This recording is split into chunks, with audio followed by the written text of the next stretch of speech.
NPS की जहां तक अगर बात आती है तो एनपीएस कंप्लीटली मार्केट लिंक्ड है, यानी कि इसमें जो आप इसको चूज करते हैं तो आपका पैसा स्टॉक मार्केट्स में भी लगेगा, गवर्नमेंट बॉन्ड्स में भी लगेगा, कॉर्पोरेट बॉन्ड्स में भी लगेगा, जिसकी बातचीत हम आगे भी करेंगे।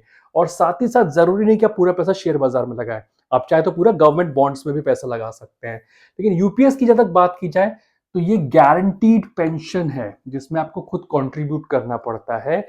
आपके जो सैलरी आती है उसमें से पैसे कटते हैं और वो आप कंट्रीब्यूशन करते हैं यूपीएस के अंदर, लेकिन इसमें गारंटी होती है कि आपको इतना पैसा मिलेगा ही मिलेगा। देखिए, एनपीएस की जब तक बात की जाए तो इसको 2004 में लॉन्च किया गया था, और जब तक यूपीएस की बात है तो उसको 2025 में लॉन्च किया गया था, बिकॉज कई लोग डिमांड कर रहे थे कि एक ऐसा इन्वेस्टमेंट ऑप्शन हो जिसमें एटलीस्ट हमें गारंटी तो मिले, क्योंकि ये मार्केट लिंक है एनपीएस, लेकिन यूपीएस मार्केट लिंक नहीं है। तो गारंटी की जब तक बात आई तो उसको 2025 में लॉन्च किया गया। अब एनपीएस की जब तक बात आती है तो ये गवर्नमेंट एम्प्लॉय के लिए और प्राइवेट एम्प्लॉयज दोनों के लिए ओपन किया गया, यानी कि कोई सब्जी वाला है, रेडी वाला है, कोई दुकानदार है, कोई अपना पर्सनल बिजनेस करता है, वो भी एनपीएस का अकाउंट खुलवा करके अपने पेंशन का कंट्रीब्यूशन कर सकता है।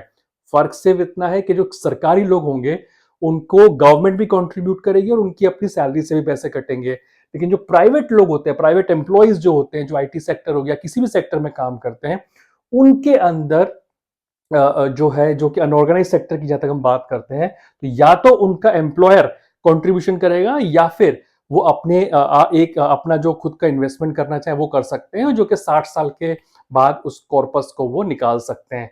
तो एनपीएस प्राइवेट और गवर्नमेंट एम्प्लॉयज दोनों के लिए ही ओपन रखा गया है। वहां अगर यूपीएस की बात की जाए तो ये सिर्फ और सिर्फ इस समय पर गवर्नमेंट एम्प्लॉयज के लिए ही ओपन किया गया है।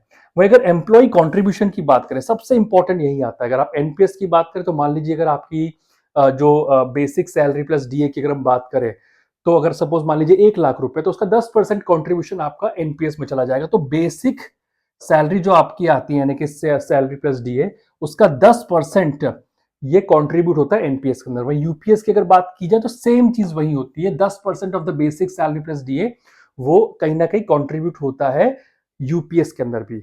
लेकिन इंटरेस्टिंग पॉइंट यहां पर आता है कि गवर्नमेंट का कंट्रीब्यूशन कितना रहता है। तो गवर्नमेंट का जो कंट्रीब्यूशन होता है वो 14% होता है एनपीएस के अंदर। वहीं अगर यूपीएस की बात की जाए तो वो 18.5% रहता है, आपकी जो बेसिक सैलरी प्लस डीए आता है उसका। तो ये एक इंपॉर्टेंट कुछ डिफरेंसेस है एनपीएस और यूपीएस को लेकर के।